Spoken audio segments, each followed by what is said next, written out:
L'enseignement numéro 5 a pour titre le Saint-Esprit. Genèse chapitre 1, le verset 1 et 2. Au commencement, Dieu créa les cieux et la terre. La terre était informe et vide. Il y avait des ténèbres à la surface de l'abîme, et l'Esprit de Dieu se mouvait au-dessus des eaux. Job chapitre 33, le verset 4. L'Esprit de Dieu m'a créé, et le souffle du Tout-Puissant m'anime. L'Esprit de Dieu est le Créateur, à même titre que le Père et le Fils sont créateurs. Le Saint-Esprit était présent sur la terre, alors que celle-ci était informe et vide, au commencement de la création. 2 Corinthiens chapitre 3, les versets 15 à 18. Jusqu'à ce jour, quand on lit Moïse, un voile est jeté sur leur cœur. Mais lorsque les cœurs se convertissent au Seigneur, le voile est ôté.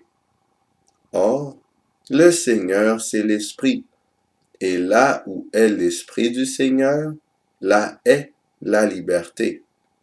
Nous tous qui, le visage découvert, contemplons comme dans un miroir la gloire du Seigneur, nous sommes transformés en la même image, de gloire en gloire, comme par le Seigneur, l'Esprit. L'Esprit Saint a le titre de Seigneur, duquel les cœurs des humains se convertissent et deviennent à son image. L'Esprit de Dieu est la source de la réelle liberté. Actes chapitre 5, les versets 3 et 4. Pierre lui dit, « Ananias, pourquoi Satan a-t-il rempli ton cœur, au point que tu mentes au Saint-Esprit, et que tu aies retenu une partie du prix du champ? S'il n'eût pas été vendu, ne te restait-il pas? Et, après qu'il a été vendu, le prix n'était-il pas à ta disposition? Comment as-tu pu mettre en ton cœur un pareil dessein? Ce n'est pas à des hommes que tu as menti, mais à Dieu. Si nous mentons au Saint-Esprit, nous mentons directement à Dieu. Le Saint-Esprit est donc Dieu lui-même. Matthieu chapitre 28, le verset 19. Allez, faites de toutes les nations des disciples, les baptisant au nom du Père, du Fils et du Saint-Esprit. Le Saint-Esprit a une identité et une autorité qui lui est propre.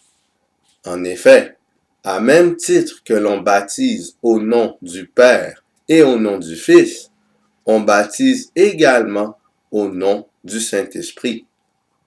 Est-ce que le Saint-Esprit est une personne vivante au même niveau que le Père et le Fils? Éphésiens chapitre 4, le verset 30. N'attristez pas le Saint-Esprit de Dieu par lequel vous avez été scellés pour le jour de la rédemption. Le mot attrister vient du grec lupéo, qui signifie rendre affligé, affecté de tristesse, jeté dans la douleur, chagriné, offensé. Faire que quelqu'un soit gêné, lui causer un scrupule. Ainsi, le Saint-Esprit peut être rendu affligé, affecté de tristesse, jeté dans la douleur, chagriné, offensé, gêné. Le dictionnaire Larousse définit la tristesse comme suit. État de quelqu'un qui éprouve du chagrin, de la mélancolie, affliction. Ainsi, le sentiment de tristesse est attribuable à des personnes vivantes.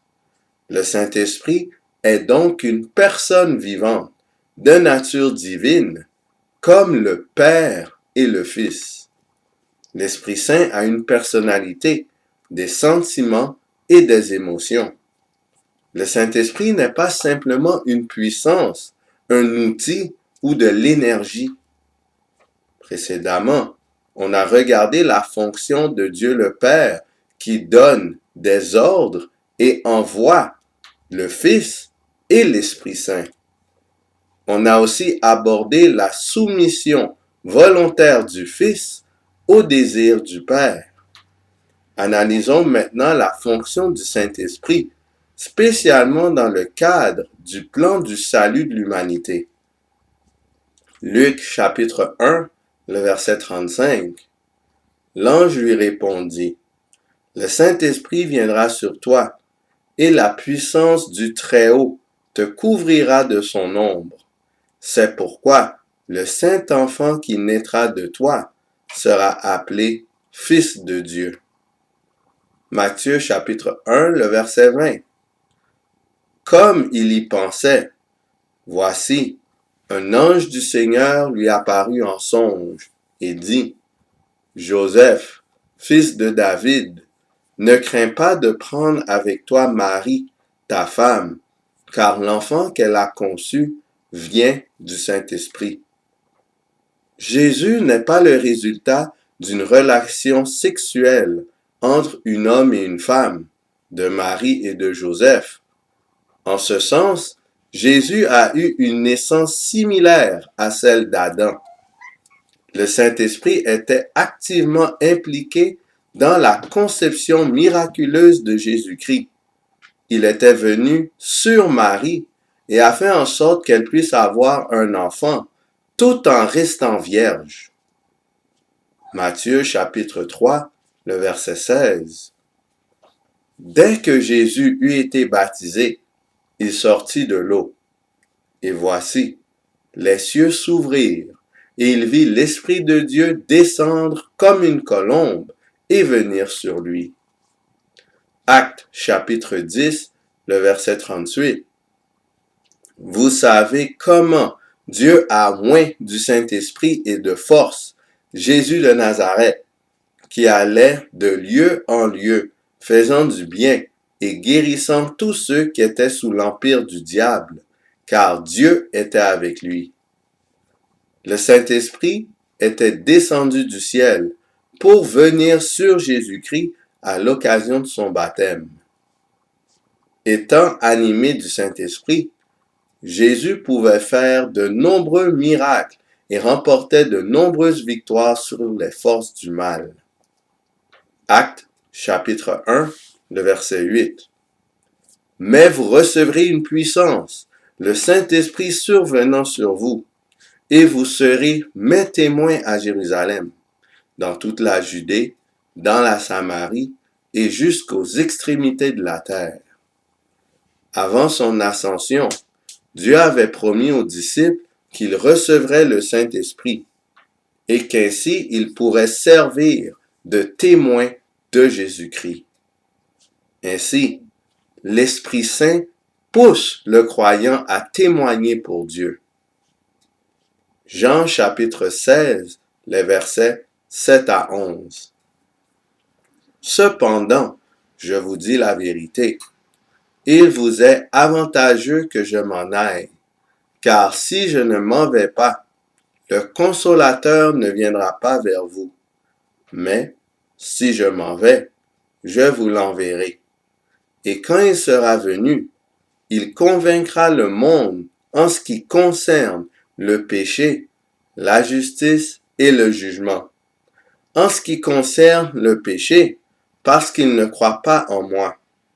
La justice, parce que je vais au Père et que vous ne me verrez plus.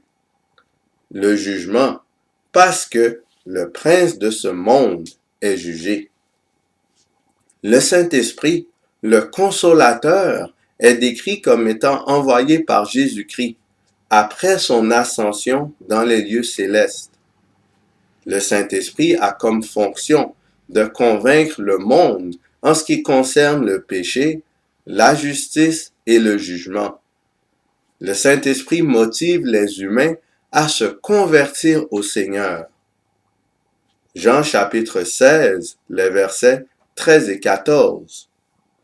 Quand le consolateur sera venu, l'Esprit de vérité, il vous conduira dans toute la vérité, car il ne parlera pas de lui-même, mais il dira tout ce qu'il aura entendu, et il vous annoncera les choses à venir. Il me glorifiera, parce qu'il prendra de ce qui est à moi, et vous l'annoncera.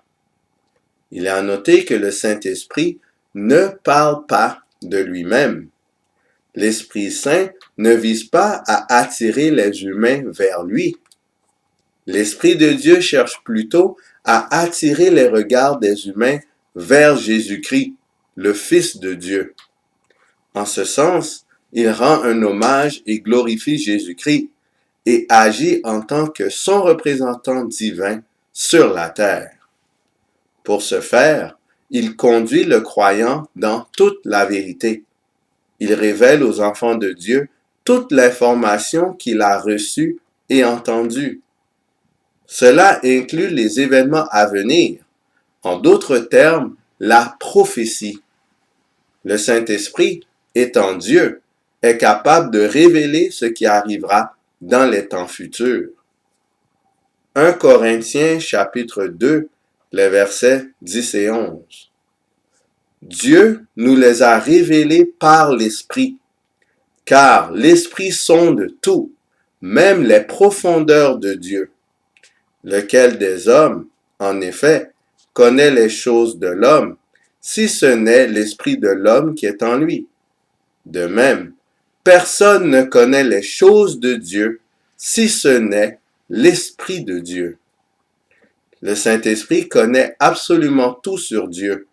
De ce fait, il peut facilement et parfaitement répondre aux besoins des croyants en tant que représentant de Jésus-Christ. Celui qui sert le Seigneur peut donc avoir l'assurance que le soutien du Saint-Esprit est suffisant pour remporter la victoire définitive sur le péché et les forces du mal. Sur ce, qu'allons-nous choisir? Est-ce qu'on choisit le camp de l'agneau, la famille divine, ou est-ce qu'on choisit le camp du serpent, la famille satanique? Que le Seigneur, l'Esprit, nous guide vers Jésus-Christ, notre Sauveur, afin que nous puissions avoir accès à la Canaan céleste et au Père pendant l'éternité. Que le Seigneur nous garde.